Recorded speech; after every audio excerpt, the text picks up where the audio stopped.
Ne reklama, va ką pamačiau. 96 laipsnių stiprumą. Įsivaizduojat, kokią kainą vaikišką. Šiaip iš tikrųjų visi balti šnapsai pigus.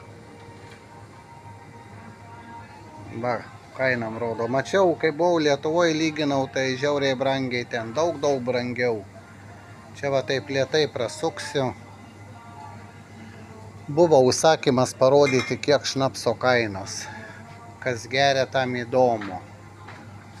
Čia dėžė kažkokia su dėžė. Va. Alkoholis tikrai labai pigus. Labai.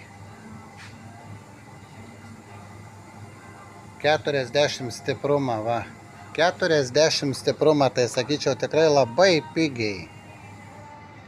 Mes žiūrėjom vyną Lietuvoje, buvom nuėję Raseiniuose į šitą itališką vyno parduotuvę, kokio mes ten buvom.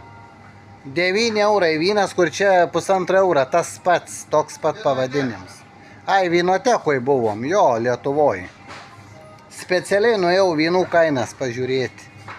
Aš įsižiau, kai pamačiau, 9 eurai čia kainuoja apie 2 eurus. Nepasakysiu pavadinimą dabar.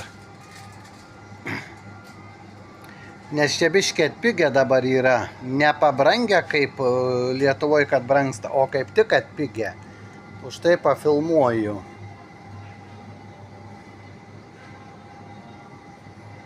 Sako, kai jau nebeturi ką pasakyti, girdėjau tokių pasakymų, čia šūdas, čia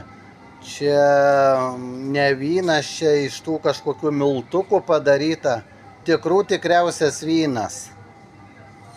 Parduotuvėje yra netgi Lidle, mačiau, lygiai tas pats vynas, Lidle visur iš miltukų padaryta.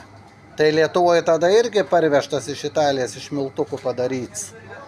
Jau kai neturi ką žmonės pasakyti, tai jau nesąmonė šneka.